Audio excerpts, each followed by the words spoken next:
আমরা লায়লা মজনু শিরি ফারাত বিল্লমঙ্গল চিন্তামণি গো, আমরা লায়লা মজনু শিরি ফারাত বিল্লমঙ্গল চিন্তামণি গো। এই সারা হারিয়া কত ঘুমাচ্ছি, এইদিকে ধান কাটতে কাটতে এই জিনির গান শুনে আমাকে এখানে আসতে হলো কেন বল? মনে হলো কি তোমার সাথে আমি কিরকম করে বলবো বুঝতেই পারি না। এবার উত্তরটা দাও। উত্তরটা দিচ্ছে বাবা, তার আগে বয়সটা আমাকে ভাবতে আমি করবো ঝগড়া হয়ে যাও। ঝগড়া হয়ে কি করবে গো? এই শালির সঙ্গে করবো বিয়ে, আর তো আমিনার সঙ্গে করবো মহাব্বত। আমি কিন্তু পঞ্চায়েতে জানিয়ে তোমাকে নাক খড় দেবো, নাক খড়। তোরা পারিস একটা, তোদের পাল্লা পরে সারা ব্যাটা চৌধুরী ইজ্জত চলে গেছে ইজ্জত। এখন বল আমাকে কি করতে হবে? তোমাকে আমাদের সঙ্গে কবাডি খেলতে হবে।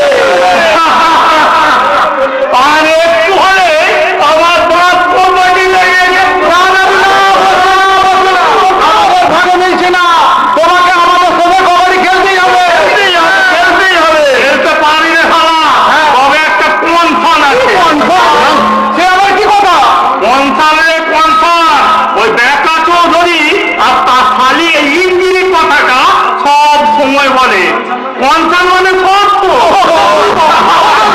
কথাটা কনফার্ম নয়, কনফার্ম নয়, কথাটা আমার পন্ডিত একই হলো। আর তোমার শর্তটা কি দাদু? হবু দিদি রমজানের দিনে পাঠিয়ে দেবে এক শান্তি আবজাব ঢুকি। আমি নিজের হাতে গিয়ে তোমার কাছে পৌঁছে দিয়ে আসবো। আমিও তো শান্তি ভরিয়ে দেবো রে, নাকের নাড়ু আর মুনি মুন্দিতে। দাদু দাদু এবার এবার তাহলে ওঠো। দাঁড়াবো নিশ্চয়ই তোমরা মনে মানি তোদের এই মেলামেশার কথা হিন্দু মুসলমানের প্রাণখোলা ভালোবাসা জীবনে কি কোনোদিন ভোলা যায়? আমি এই করে বললাম তোদেরকে গাছ নিয়ে আসবি। আয় আমি রেফারি, নাও খেলা স্টার্ট।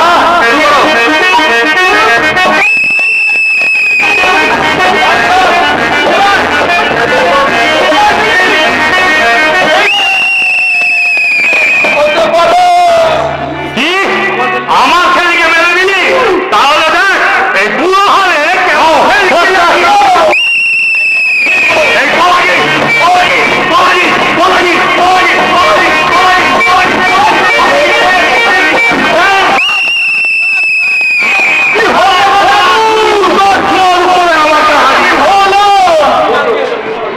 এইবার না, এবার আমি ডাক নিয়ে যাবো।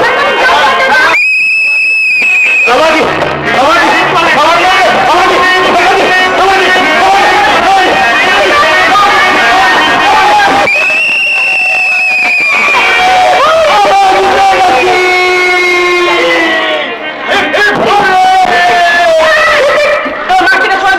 আমি এখানে থাকতে পারছি সব একদিন তোরা শোন, শহরে দিদি গা টাকা নিয়ে খেলতে থাকে, তোরা মাঠ ঠাকুরটা চল আর যাওয়া খাওয়া বল সেরা।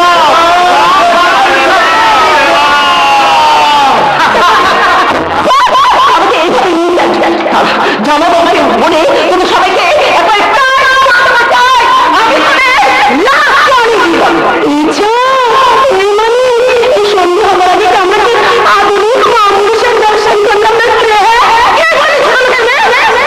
তাহলে শোনো শহরে দিদি, তোমরা কিন্তু বেঁচে আছো গায়ের এই ছোট লোক চাষিদের চাষ করা ফসল খেয়ে। এই তুই চুপ কর, তুই চুপ কর। খবরদার দেখা চৌধুরীর সামনে দ্বিতীয়বার তুমি আমার ভাইকে গালাগালি দেবে না।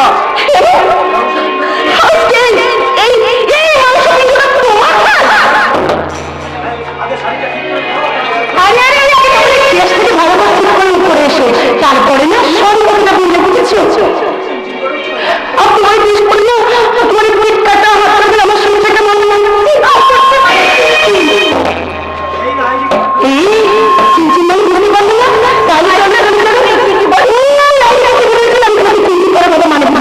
আমি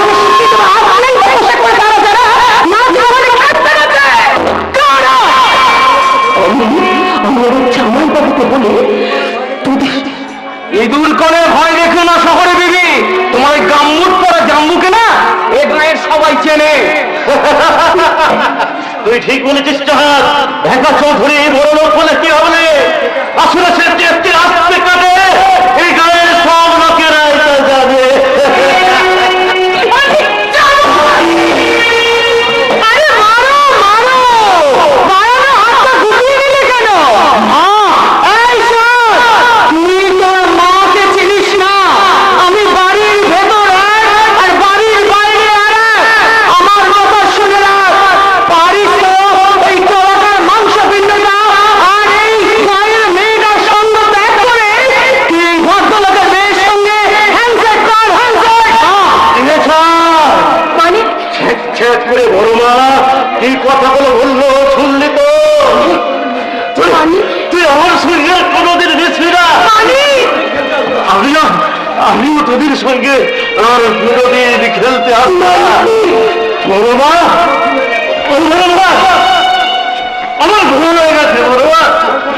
আমি আর কোনোদিন আসবো না। কোনোদিন না, তুই আমার ছেলের সঙ্গে মিশবি না। সেকেন্ড টাইম তুই এখানে আসবি না।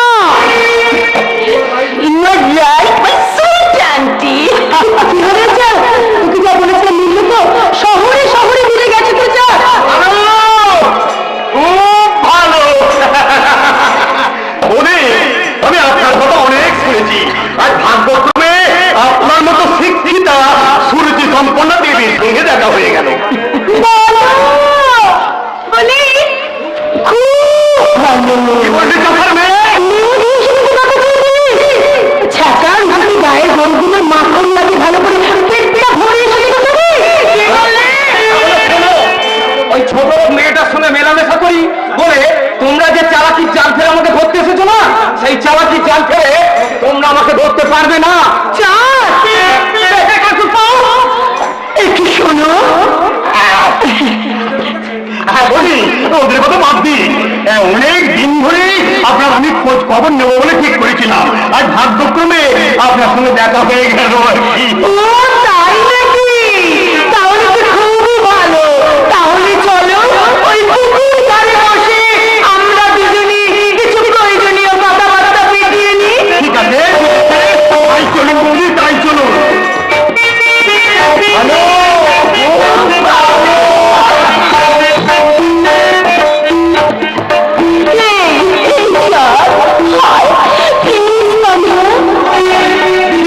করছে আমার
করছো বলো দেখি? আমি কোথা সে তখন থেকে অপেক্ষা করে আছি তোমাকে সুখবরটা দেওয়ার জন্য। তোমাকে না বলা পর্যন্ত আমি যে শান্তি পাচ্ছি না, শান্তি। কি হলো রে রতন? অফিস থেকে ফিরতে না ফিরতে এত ডাকাডাকি শুরু করেছিস কেন? দাদা দাঁড়াও, আগে আমি তোমার পায়ে ধুলো নেই। আরে ওঠ ওঠ ওঠ, ব্যাপার কি? হঠাৎ প্রণাম করলি কেন? বলবো দাদা, বলবো, সব বলবো। আগে তুমি হাত মুখ ধুয়ে বাবুর মতো বসে চা খাবে চল তো। সে তো খাবোই, কিন্তু তোর মুখ থেকে কথাটা না শোনা পর্যন্ত শান্তি পাচ্ছি না। শুধু অশান্তি আর অশান্তি। অশান্তি?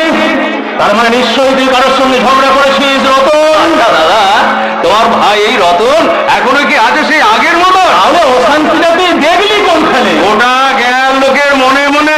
তার মানে এইবার ধানের ফলনে সারা গোটা গায়ের চাষিদের মধ্যে না আমরাই রয়েছি প্রথম স্থানে। বলিস কি রে, প্রথম স্থানে আমরা? একদম দাদা, সব বেটা চাষির চোখ একেবারে টেরা হয়ে গেছে, টেরা। কেউ বলছে রতন মল্লিক গোপনে গোপনে জমিতে ভেড়া চালিয়ে দিয়েছে, আবার কেউ বলছে রাতের অন্ধকারে লুকিয়ে লুকিয়ে জমিতে ছড়িয়েছে ফসফেট আর পটা। তাই দেখে বুঝলে দাদা, গোটা গায়ের চাষিদের বুক ফেটে একেবারে হয়ে গেছে দম ফাটা। রতন, তোর চুলে পাক করলে কি হবে? তোর স্বভাবটা আছে এখনো ঠিক সেই আগের মতো। ওসব কথা একেবারেই বাদ। গায়ের চাষিদেরকে আমি কি বলেছি জানো? কি বলেছি? বলেছি, শোনো চাষি ভাইরা, তোমরা সবাই শোনো। আমার জমিতে ধান বেশি ফলার কারণ হলো আমার দাদার আশীর্বাদ। রতন, এবার বুঝলি তো দাদা আমি কেন তোমাকে পেন না করতাম? তোমার শিশু এই বয়সে কোনো বাধায় মানব না রে ভাই, তাই চোখে জলে পড়ে এলো। মুছে ফেলো দাদা, মুছে ফেলো, চোখের জল মুছে ফেলো। তুমি মুছে কেন? আমি মুছিয়ে দিচ্ছি, তোমার চোখের জল আমি মুছিয়ে দিচ্ছি। এসো দেখি দাদা, এসো এসো, একটু বসো, বসো। এবার এবার সেই আগের মতো একটুখানি হাসো দিদি দাদা। কি হলো, হাসো না, হাসো। রতন, তোর মনে পড়ে সেদিন কার কথা? সেদিন সবে মাত্র বাবা মারা গেছে, আমার নতুন ক্লাসের বই কিনতে হবে। ছোট্ট বিধবা মায়ের হাতে টাকা পয়সা কিছুই নেই, মাও কাঁদছে আর আমিও কাঁদছি। বই কিনতে না পারার দুঃখে কাঁদতে কাঁদতে কখন যে ঘুমিয়ে পড়েছি আমি জানি না। সেদিন আমি 1 টাকা চারানা তোমার পায়ের কাছে নামিয়ে দিয়ে বলেছিলাম, দাদা, এই দাদা ওঠ না, এই দেখ আমি তো বই কেনার জন্য 1 টাকা চারানা নিয়ে এসেছি। আমি যখন ঘুম থেকে উঠে তোকে এমনি একটা চড় মেরে বলেছিলাম, চোর কোথাকার, বল তুই টাকা কোথায় পেলি? তুই তখন কাঁদতে কাঁদতে বলেছিলি, দাদা আমি চোর নই দাদা, আমি চুরি করিনি। মাকে লুকিয়ে দত্তদের বাড়িতে মুনিশ খেটে তুই মানুষ হবি বলে আমি তোর বই কেনার জন্য 1 টাকা চারা